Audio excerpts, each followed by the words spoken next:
Hello, friends. Welcome back. This is the Gita, Memoirs of a Psychiatrist, and we are on Chapter 3, verse number 38.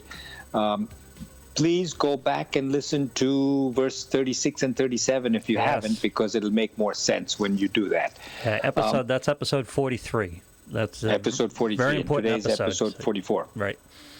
Okay. So in verse 38, Krishna says, just as fire is enveloped by smoke, or just as a mirror is covered by dust, or just as an embryo gets covered by the womb, in the same way desire and anger covers it. Very interesting. Yeah. Right? First of all, he's talking about, if you listen to the previous episode, desire and anger were described as Krishna at least 4 times as an enemy. Right. That needs to be killed. As a soul enemy, as you pointed out in the last episode, that he doesn't separate them. No. Yeah. Desire and anger together, or kama, krodh, is an enemy. And today he's saying it covers it. It refers to here the Atman. He says your own true self, the real you, is being covered by your desire and anger. You don't see it. But he says it is covered as a fire is covered by smoke. So think of yourself, think like a campfire in the woods. There's a fire and all around it is smoke. You can see the fire through the smoke, but there's a lot of smoke. Right. Or think of going up in the attic and finding an old mirror that's been covered with dust for years, and the mirror being covered by dust. Or think of a baby inside its mother's womb. He says, kama, krodh, desire, covers your Atman in the similar way as smoke or dust or the embryo. Why the difference? Why 3 differences? We'll come to that. So in this verse, verse 38, he talks of it. It covers the Atman. In the next verse, he says, the same desire and anger covers your own knowledge and your wisdom. So we talked last time about knowledge being very superficial. For instance, anybody who's listening to somebody talking about the Gita is getting knowledge. Right. And it's superficial. It hasn't really sunk in. And that's why the Gita says you've got to keep going over this, manana, again and again, reflecting on what you hear in order for it to sink in, to become second nature, to become part of your prakriti. It's got to go in and deep-seated inside you. As you were talking about this in the last episode, I kept thinking it's lumber at a construction site.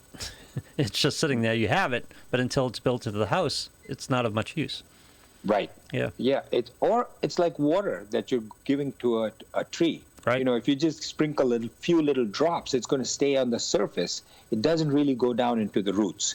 This wisdom, this knowledge that you get has to become part of your wisdom, so it becomes second nature to you. Mm-hmm. Now, he says that desires cover the self, the human being, but the desires can be different kinds of desires. Sattvic desires, which are purer, more equanimous, like a thin bed sheet made of muslin. Rajasic desires, which are like a woolen blanket compared to a thin sheet. Or tamasic desires, which are like a huge, thick down comforter on you. Yeah. So these are the 3 kinds of coverings that you have. You means the Atman, the self. The Atman covered by all of these different coverings.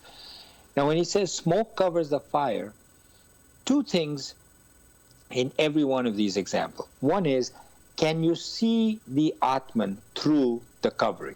Right. So in the case of fire and smoke, he's saying smoke is the desire and the anger, whereas the fire is the Atman. Very easy to see the fire in spite of the smoke covering. Right? No matter how black the smoke is, you can still see the fire. That's right. That's the one thing. You can see the Atman and you can see the divinity. Second thing is, how easy is it to remove these desires and anger? How easy is it to remove the smoke versus the dust versus the embryo? So in and through the smoke, you can see the fire. plus a little breeze, or by blowing on it, the smoke goes away. That's what happens in a tamasic person. So suppose a person is very highly evolved, very studies the scriptures, thinks about it, becomes quite pure, and he has sattvic desires to serve humanity, serve your teacher, your guru, to read the scriptures, to teach the scriptures. These are all sattvic desires, to do good things, to be charitable, to be a nice, good human being, help the homeless. These desires are covering the Atman. But in and through these desires, you can still see the divinity in the person. All right, put your earpiece back in. he towers with knowledge. Did you miss something I was saying before? We heard it. Yep. Okay, so these desires are covering the Atman, but in and through the desires, you can see the divinity in this sattvic person. Right. He's got desires, no doubt about it, but those desires are at a higher level. And you can see the divinity in him. He towers with knowledge. He's an embodiment of love. He just generates love and performs unselfish actions. Such a person has to put very little effort to get rid of those desires to get to the self, right? Just a little bit of blowing the smoke and you see the divinity. For such a person, to get to the self is easy. For him to get to his wisdom, when a desire comes up that is not so good, for him to brush it away is much easier for him. Rajasic desires are like dust covering a mirror. Not just dust covering a mirror that is one day old, because that's very easy to remove, as easy as dust. But I'm talking about a dust that has sat there on a mirror in an attic in a basement for a long time. When the mirror is covered with dust for many years, two things. One is you cannot see the image. You can still see the image, it's blurry. Right. And second is, it takes a lot of effort and elbow grease to remove the dust. Right. You have to scrub. You can remove it, but it takes hard work. And you can remove it, but then you can see it clearly. In the beginning, it was blurry. So when a person has rajasic desires, you cannot see the divinity in that person as clearly as you can see it in the sattvic. It's blurred. And to remove those rajasic desires takes a lot of effort. Third is tamasic desire. Tamasic desire is the really lazy person that really only thinks of himself, nothing else. It is analogized in this Gita verse to the self as the womb covering the embryo. Now, in a uterus, which has the embryo in it, putting aside the fact that you can see it through other electronic means, the embryo is invisible to the naked eye. Right. And no matter what you do, I mean, I'm not talking about in those days, thousands of years ago, we didn't have medications that could actually cause the birth process to start sooner. He says you have to wait until the embryo, the body, is ready to give up that. You cannot hasten it no matter what. Right. So in Rajas, the person is blurred. In Sattva, the divinity is purely visible. In Tamas, it's invisible. The divinity is completely unseen. Right. Tamasic means lazy, ignorant, lethargic, sleeping all the time. You can try to impart knowledge to them. You can try to convince them and teach them, but nothing works. It will take its time. Just like an embryo takes 9 months, you cannot do anything. Now, in the past, I've used this example where I've taken many people to Gautam Ji's lecture. Somebody who's sattvic, you only have to take him one time. And he says, oh, like when my wife took me. That person says, where have I been all this time? I want to keep going. Anybody who listens to this, that keeps listening again and again, is a sattvic person that says, I can't get enough of these teachings. And then graduates from listening to me to a guru that's talking at a higher level, talking about the Upanishads and so on. There's no harm in that. You keep looking for other gurus to learn. But a Rajasic person needs to be dragged once, twice, 3 times, and then maybe he'll come. Tamasic person, you take them to Gautam Ji's lecture, he will be falling asleep in the lecture, and he never wants to come back. So in verse 39, Krishna says, O Arjuna, wisdom is covered by this constant enemy of the wise in the form of desire as insatiable fire. And in Sanskrit, he says, dush purena a nalena cha, which means is insatiable like fire. That is desire. So desire is compared to fire here because it's never full, never satisfied. From the day you are born until the day you die, you're covered by this desire, which is your enemy. It doesn't matter how much knowledge you have. Actually, it doesn't even matter how wise you are. When rajas, kam, and krodh, rajas, desire, and anger come and it takes over, all sattva is put aside, all your knowledge, all your wisdom is put aside. And if you have one weakness, it will overpower your knowledge, your wisdom, and your control. Yes. In the scriptures, we have seen, you've heard of Lord Shiva? Yes.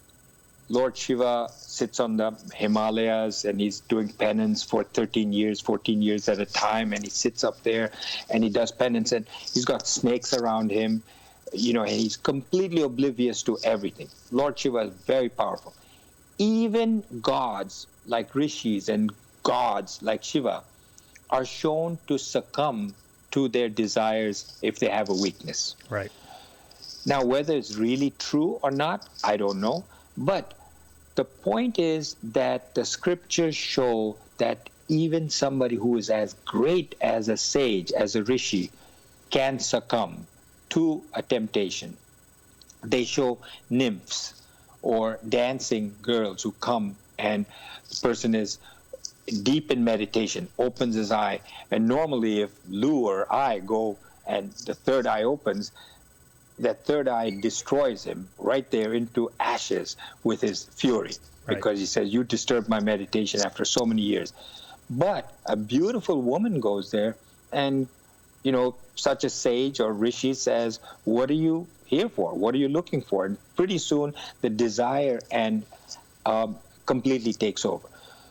Whether that really happens or not, I don't know. But basically it says anybody can succumb to these. You have a weakness, you'll succumb, and your sattva will go away. There's this, in Ramayana, there's this demon called Ravan. And Ravan is a very accomplished demon. He's studied the scriptures, he's done a lot of penance, he's done meditation, and he's very, very well reputed king of a great kingdom. And he has one weakness, and that is for woman. And his sister comes to him and says, you know, Ram, he has a beautiful wife, Sita. And he says, oh. And then Ravan starts thinking about Sita and then ultimately goes and kidnaps her, takes her to his kingdom. And the whole Ramayana is all about Ram going to get Sita back and then ultimately destroying Ravan. But it is that one weakness that Ravan had, that in spite of all his meditation and penance, he had to succumb to this weakness. Right. So we've seen many examples of this in the corporate world, in India, in the United States, in other parts of the world, corporate world, etc., and how they fall to this. And in verse 34, Krishna calls desire paripantino, which is enemies. And in verse 37, verse 39, and verse 43, in which he calls it shatru, which is enemy. So a wise person knows, somebody who's smart, even when he's overcome by his desires and angers, knows that his kama and krodha, his desire and anger, are defeating him. As it's happening, he knows it. One feels that if I can only let this desire be fulfilled, I'll be satisfied. But it doesn't happen. Right. It's constant. It never is over. This kama krodha is the greatest enemy. You blame others for your weakness. You blame others for why you succumbed. But how do you attack this greatest enemy? That if you could get this enemy out, then you can meditate, and only then can you achieve the whole purpose of the Gita. So this is still the third chapter. Krishna is telling you, look, you got to get rid of these things before you can start to meditate and get to be the next stage. But you have to get rid of this enemy first. And he talks to Arjuna as this being an enemy, like you are a soldier. So he says a bright enemy usually has multiple locations. He doesn't hide. He puts one battalion here, one battalion over there, one battalion somewhere else. So he says this enemy has 3 locations. The first location is in our senses. The second location is in our mind, and the third location is in our intellect, which is buddhi. So the first location is in our senses as likes and dislikes. I like this, I don't like this. Each sense has its own likes and dislikes, not just in humans, but all animals, plants, they have likes and dislikes. Second, reside as emotions, as sankalpa and vikalpa, which are pros and cons. And the third resides in the buddhi, in the intellect. And when it goes into the buddhi, it justifies why I like this. So the first resides in the senses as kama, krodha, the likes and dislikes. And when the likes and dislikes go into the mind, then you say, I love it. First you say, I like it. But then as it seeps deeper into the mind joins forces with those sense organs, right, which are just an extension of the mind, and says, I love it or I hate it. It's become much stronger now because it's gone from a like to an emotion or a desire. And intellect, we justify, we rationalize our anger, our love, our hatred. It now resides in the intellect because you make some rationalization. You say, well, I love this blonde guy who's sitting in front of me. Right. My husband, he's busy with his own work. This man shows me. Whatever it is that you rationalize it to say that you can justify through your intellect why it's okay to like this big, tough, handsome guy who works with you as opposed to your husband. Now that it's in your intellect, it becomes much harder because now you're justifying why your like and your desire is okay. What Krishna says is, it's easiest to control when they're in the senses. And as we said in the last episode, with the marshmallow example, if your eyes are looking at something, your senses are looking at something that are causing you to generate desires, stop looking. Yep. If your mind is thinking about something, stop thinking. Move your thoughts, move your senses away from that sense object. It's most difficult in the intellect. For example, another example of justification. In India, Shiva used to, one day in the year, drink something called bhang, Lou. Bhang is a concoction made by grinding the equivalent of marijuana. Okay. And it's a concoction made by mixing things that gets you high. Right. Now, obviously, you can't compare yourself with Shiva. You say, well, Shiva did it, so it's okay for me to do. Right. But a lot of people say, well, Shiva did it, so it's okay for me to do, and get into big problems. That's when it's gone from your likes to desire to your mind to your intellect, and now you're justifying it. Right. Same thing with anger. When you dislike something and you keep thinking about your dislikes, it becomes anger. And the first expression is through your voice box. Remember, we had 5 organs of action. Right. Your hands, your legs, your voice box, your organs of excretion, and your reproductive organs.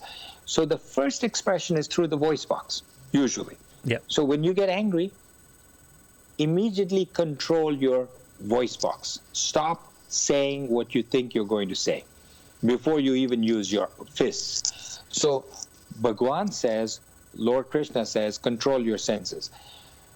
Destroy your desires because it destroys your knowledge, which you get from books and teachers, and it destroys your wisdom, vijnana. When your knowledge becomes your own, it's wisdom. Knowledge is borrowed, and Bhagwan says, control it at this point. So verse 40 says, the senses, mind, and intellect are said to be its seat, the seat of these desires. Veiling wisdom through these, it deludes the embodied, meaning it deludes the self because the desires and its anger, concomitant anger, hides in the senses, the mind, and the intellect, and it blocks your wisdom. Same thing that we were saying before, it's a repetition.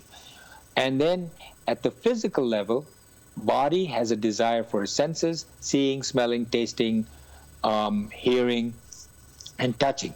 Most human beings suffer from at least one or two of these five.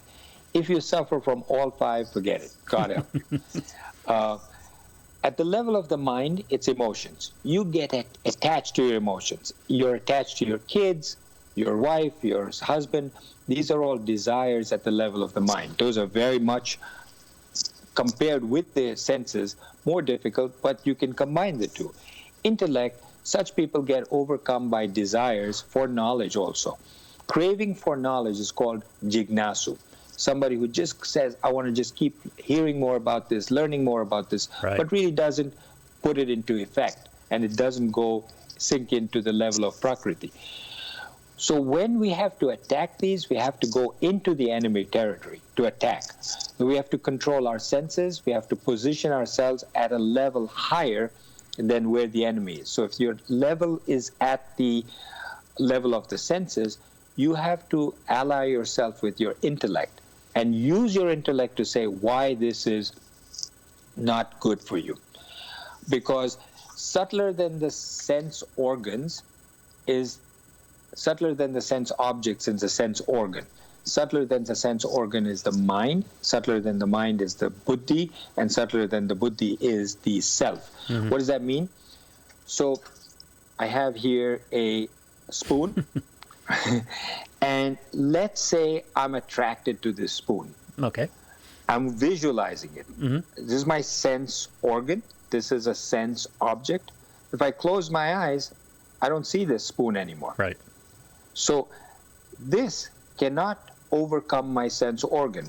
My sense organ is at a subtler level than the spoon, which is a sense object. Right. Beyond that is my mind. So for instance, if I'm asleep, fast asleep, and you open my eyes in my sleep and you say, look, here's the sense object again, but my mind is not responding, it has no effect on me. Right. Unless the mind is participating with the sense organs, eyes, ears, touch, etc., doesn't matter. You don't succumb. So the highest level is the self, Atman. One level below that is the intellect. Now, none of us can go to the level of the Atman, but we can definitely go to the level of the intellect, right, and use that to control the mind, to control the senses. So, last two verses, verse 41, therefore, Arjuna, controlling first the senses, indeed killed this sinful destroyer of knowledge and wisdom, desire. Yeah. How do you tackle the enemy, desire? First, start at the sensual level. Since the senses are the grossest part of your personality, it is easier to develop self-control. Emotions is more difficult. Whenever you can put effort, do so. Control your sense organs, especially your eyes. When it wants to look and keep looking at something that you find yourself tempted to, right, don't look. Go back to the last episode, which was it, episode 43. 43. Mm-hmm. Look at the marshmallow experiment that Lou and I were talking about. Control your eyes. That's the one thing. Control your thoughts.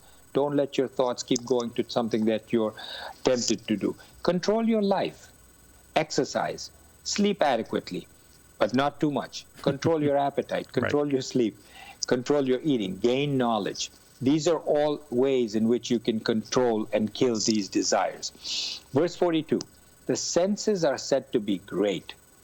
Greater than the senses is the mind. Greater than the mind is the intellect.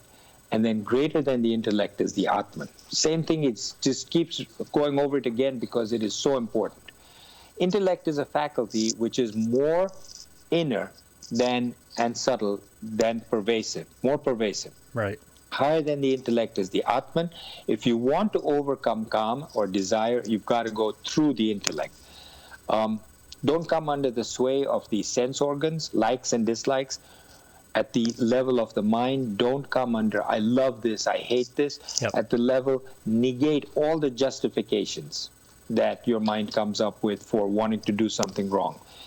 Verse 43, thus knowing that which is greater than the intellect, which is the Atman, and restraining the self by the self, kill the enemy in the form of desire, since it is hard to conquer. Yeah. So we did a lot of verses today, friends. Yes. I am sorry we crammed it all into one episode, but this is not something that we can get just by one listening. This has to be listened to over and over again. Take paper, take pen, write it down, and think about it for your own sake. Let it seep in from knowledge into wisdom. Let it become second nature to you. Because so that this is important before we move on. We have to master this. Correct. Yeah. Correct. So thank you for joining us. Please visit us on Facebook, The Gita, Memoirs of a Psychiatrist. Write to me. I would really appreciate that. Comments, suggestions, criticisms, etc. And we'll see you next time. All right. Excellent.